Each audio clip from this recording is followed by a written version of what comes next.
Here's my photographer friend Bill again, my other friend Andrew, who sort of were hanging out with me on a photo shoot in this abandoned factory. I decided to put the camera on self-timer and get some, poses with us. So here we are, pretending we're a bunch of like rock stars or something. Back to it, the quick tinting tip number 1. Okay, let's make a copy of this. Go down here to Layer Styles or the FX button. Click on Gradient Overlay. There's a powerful tool right here. Just check this out. Click on the gradient here. There are some presets up here, the basics. You can go for a dark one.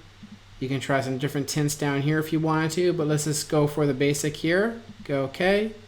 Set the blending mode to soft light. Spin this dial around here and you can see you can kind of light your photo slightly different or tint it.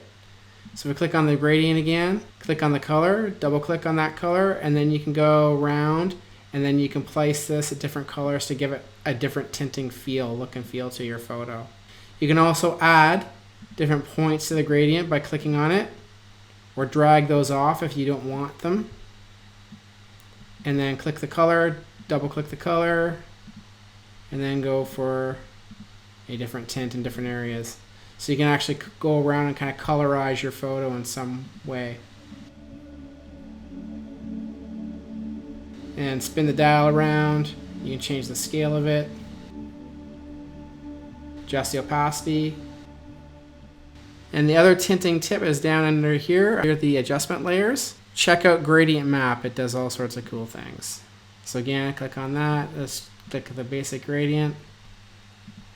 So now I've placed a gradient map over top of it, and you can actually go around and pick a blending mode you like. Let's go with overlay. So gradient map and gradient overlay are nice ways to kind of tint your photo. Okay, now I'm going to get this image ready for Instagram. Crop tool, go to the preset square. I can go down here and kind of drag this around here. Let's put Andrew in the left third, myself in the middle third, and Bill in the right third. Right click and crop that.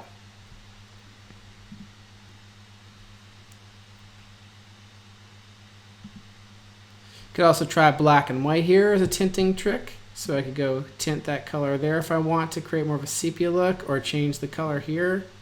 Another tinting tip would be go with the black and white adjustment layer and then try an overlay or a soft light look. That punches things up maybe a little bit too much, so just adjust the opacity down here a bit. You can also get down here and try a gradient. And it does a gradient fill. Go OK for now. Again, you could set this on overlay or a soft light. Let's go with soft light. Double click on the icon here. Brings the control panel back up. You can switch that angle around, click on this gradient, and then you can go look at some preset ones. Let's see what the blues look like. So by throwing a gradient fill adjustment layer and then going into the gradient editor, you can actually click on some of the preset gradients to create some quick looks to your photo. Slide these around till you tweak them till you feel good about it.